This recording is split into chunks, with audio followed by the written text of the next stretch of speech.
Hello dear students, welcome to this lecture.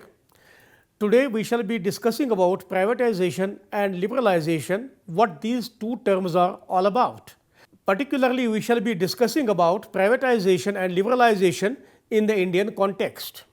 In a socialistic economy, the countries generally prefer to keep means of production under the state control to avoid any possibility of exploitation of people at the hands of private enterprise.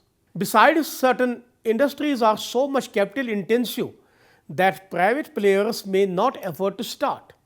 This prompts the governments to focus more on development of public sector industries, particularly large scale industries, basic industries and industries of strategic importance.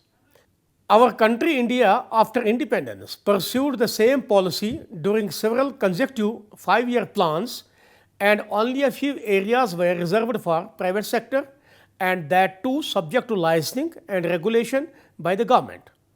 Soon after independence, the Government of India passed two consecutive industrial policy resolutions in 1948 and in 1956, wherein major focus was on development of public sector.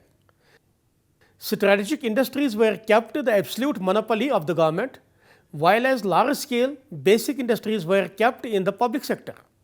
These public sector undertakings were held as the temples of modern India, as it was expected that these undertakings would generate lot of employment opportunities, use the local resources of raw material, and contribute to the gross domestic product and thereby minimize dependence on imports.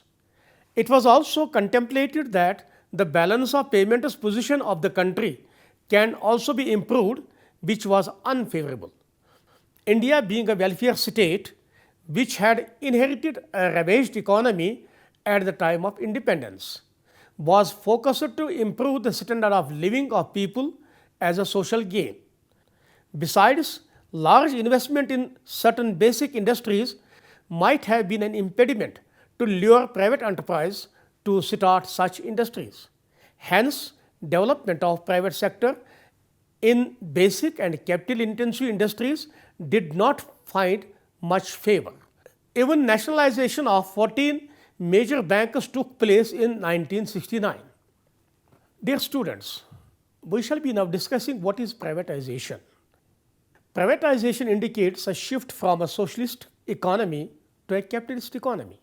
In other words, it means the transfer of ownership, management and control of the public sector enterprises to private sector. When state controlled enterprises do not meet the expectations of growth and development or welfare of the people, the alternative left is to privatize and withdraw government equity and control. Privatization also takes place through disinvestment because it includes selling off shareholding in a company, which is the opposite of investment. Privatization can be done by either transferring ownership and management through the outright sale of a public sector company or through disinvestment. Government services and operations may also be denationalized or privatized. In these circumstances, private entities are tasked with the application of government plans or the execution of government assistance that had earlier been the vision of state-run companies. Some instances involve law enforcement, revenue collection, and prison management. There are 4 types of privatizations, and these are: number 1, complete privatization. In this type of privatization, there is the outright sale of government assets to the private sector. It also includes the transfer of management of public sector undertakings. Number 2 is privatization of operations.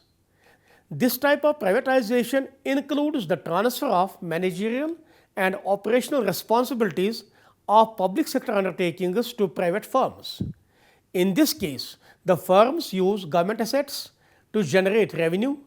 This kind of privatization can be seen in sports leagues that make use of government-owned stadiums. Next, contracting out. Under this, a private sector firm is paid by the government for its services. Next, open competition. In this type of privatization, private firms are allowed to compete within governmental jurisdiction. This can be seen in telecom sector. In India, a combination of complete privatization, open competition and contracting was used to achieve the goal of privatization. There are certain arguments in favor of privatization and there are also certain arguments against privatization. Dear students, we shall be first discussing what are the arguments that are in favor of privatization. These arguments are: number one, more efficiency. When firms are privately owned, there is more accountability towards profit maximization and efficiency of operations in order to stay competitive in the market. In private sector, managers are accountable to shareholders who want a good return on their investment. It may be easy for a private enterprise to initiate structural reforms, cut down on unnecessary costs, while as the same may not be possible for a public sector undertaking due to varied reasons. It may be very difficult for a public sector undertaking to retrench its surplus staff. Now, foreign direct investment. The private enterprise may invite more foreign direct investment and thereby pump more investments into the economy for growth and development. Next, no political interference. The private sector undertakings are immune from any political interference, corruption, and hence can run its operations on merits and with more efficiency. Another argument which is in favor of private enterprise is that loss of public sector undertakings. Privatization becomes inevitable when the commercial public sector undertakings cannot be run save at a loss. The continuous losses of public sector undertakings have forced the governments to go for disinvestment. Next, raise revenue for the government. Privatization is a way to sell state-owned assets and generate a windfall for the government. In theory, this could be used to finance long-term investment, though as a drawback, the government will lose annual dividends. Increased competition. Often privatization was accompanied by deregulation, where the government also tried to increase competition. Increased competition from deregulation will bring more benefits for the consumers, such as increased competition leads to lower prices, increased competition encourages the development of new products, increased competition encourages better quality service. Next argument, wider share ownership. Another argument in favor of privatization is that selling nationalized industries gives people a stake in the wealth of the nation. It therefore contributes to political stability. Marxists and others would attack this argument on the ground that individual rewards from owning a few shares are so trivial that they do not really give people a stake in the wealth of society. Another argument in favor of privatization is that since the workers in privatized firms often receive shares on preferential basis, they will have an increased motivation to work hard. Consequently, efficiency will improve in privatized firms. There are certain external pressures which is being invoked as an argument in favor of privatization. Like the International Monetary Fund has often mandated countries to follow a program of privatization in order to receive international monetary funds. The IMF proposes privatization to increase market discipline in key industries, encourage efficiency gains as private sector looks to cut costs, increase in revenue which can be used to pay off debt, saved or invested. Privatization can reduce the scope of government officials in business and diminish the potential for corruption.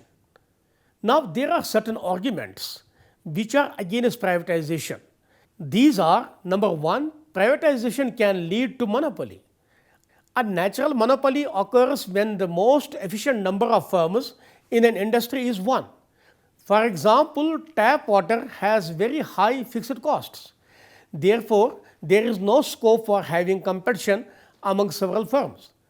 Therefore, in this case, privatization would just create a private monopoly which might seek to set higher prices which exploit consumers.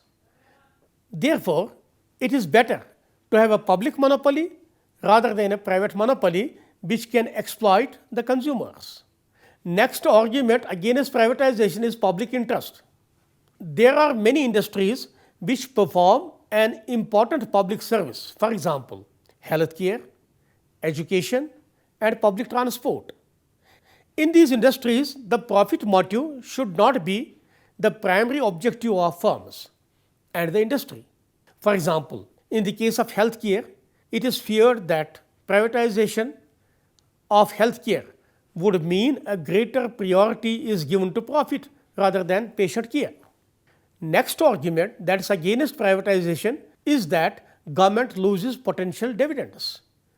In case of privatization or profit-making concerns, the government shall incur loss of the dividends which can otherwise be enjoyed on a regular basis just for one-time gain. Next argument against privatization is problem of regulating private monopolies. Privatization creates private monopolies such as water companies and rail companies.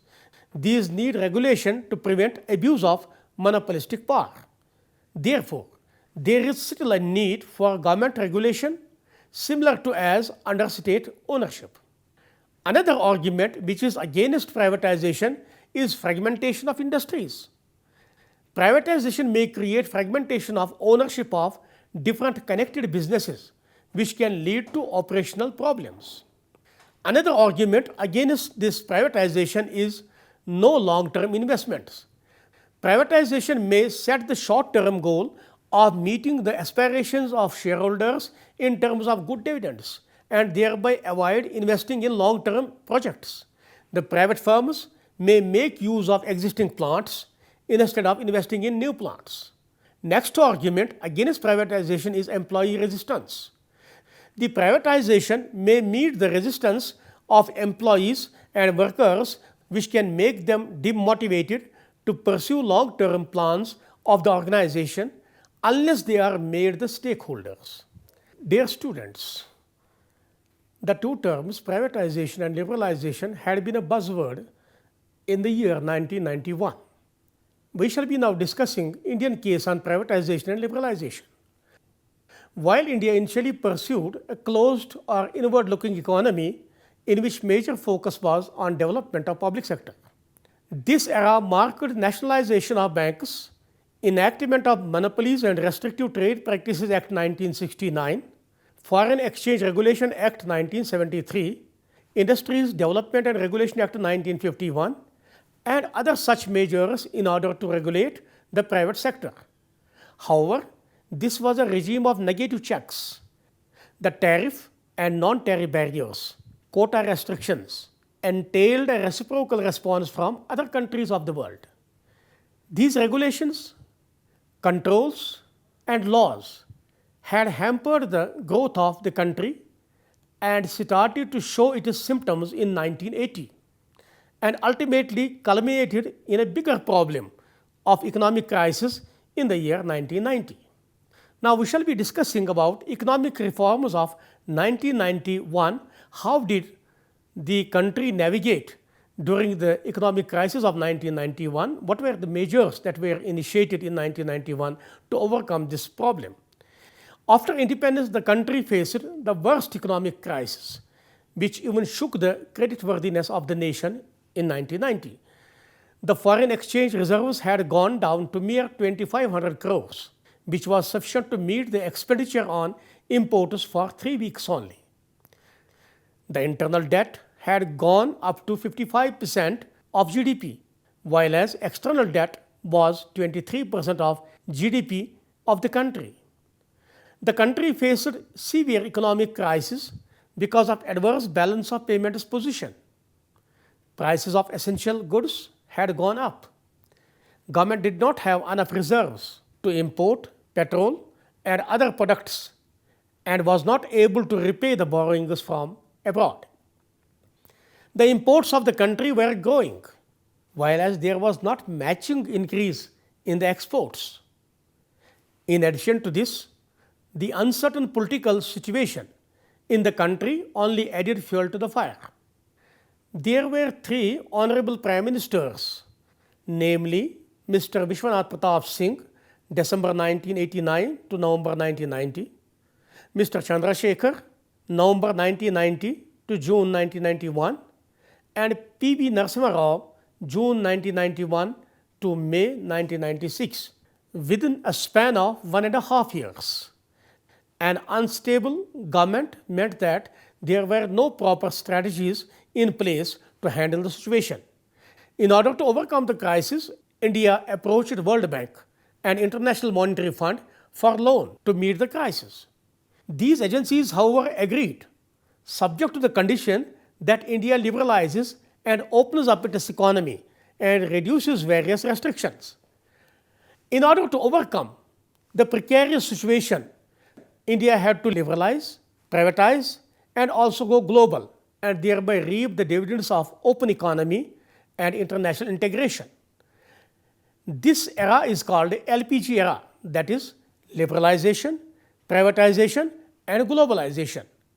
The licensing Raj, regulatory framework, and control were to be simplified, and more positive checks were to be introduced. Now, let us discuss what is liberalization. Liberalization is the removal of restrictions on something, typically in an economic context. After independence, the government had decided to adopt a protective approach and had closed the economy to the outside world. This was done because the new industries were not strong enough to compete with the international companies and would eventually be pushed away by them. The arrival of liberalization marked the end of this era. India opened its economic borders to other countries in a gradual manner by reducing restrictions. This also allowed foreign investors and the private sector to invest in domestic companies. It led to free market system where there were reduced restrictions and less interference by the government. Dear students, now let us discuss the objectives of liberalization. In order to test the competitiveness of domestic businesses, economic borders were opened. The negative balance of payments position had to be corrected since the imports were way more than exports. It was also done to unlock the potential of the economy by allowing the private sector to participate in economic activities, allowing multinational companies to set up their businesses in the country to boost India's economic growth. Now we shall be discussing economic impact of liberalization. There are certain positive impacts which we shall be discussing now. The first impact has been that there has been flow of capital. Measures such as the removal of trade restrictions, tax reforms, etc. led to the free flow of capital in the economy. The private sector and foreign investors were able to invest with ease, which led to the injection of money as well as overall capital growth in the economy. Next, investor portfolio diversification. Removing restrictions meant that investors could invest in a diverse class of assets. An increase in options attracted investors to park their money in several classes of assets, reducing their investment risk. Next, stock market appreciation. Increasing number of investors and foreign capital led to the growth of the stock market. Now, there are certain negative impacts also of this liberalization. Number first is excessive competition. The entry of private players and international companies led to the decline of small traders as they could not catch up with the technological advancement that resulted from liberalization. Number second, mergers and acquisitions. Big private entities could acquire a majority of stake in smaller companies. This led to employees of the smaller firms losing their jobs if they could not upskill themselves to hold their positions. Dear students, we shall be discussing about the new economic policy that was initiated in 1991. In order to meet the economic crisis of 1990, the interventions of liberalization, privatization and globalization were made. The government announced new policy with the objectives: number 1, reducing the government deficit to 6.5% of GDP in 1991-92 and 5% in 1992-93, with further reduction thereafter in order to control inflation. Number 2, reduction of current account deficit in the balance of payments to 2.7% of GDP in 1991-92 and to 1.5% by 1995-96 as a result of export growth. Number 3, raising GDP growth to around 6%. Now, the new economic policy contemplated economic liberalization like relaxation in import tariffs, deregulation of markets, opening the market to private and foreign players, besides reducing taxes to expand the economic wings of the country. The new economic policy intended as number 1, to bring down rate of inflation, to move towards higher economic growth and build sufficient foreign exchange reserves, to remove all unnecessary restrictions and convert economy into a market economy, permit international flow of goods, services, human resources and technology without many restrictions, increase participation of private players in all sectors of economy. Towards this, some steps were taken. Number 1, instead of RBI, the commercial banks were let free to determine the rate of interest.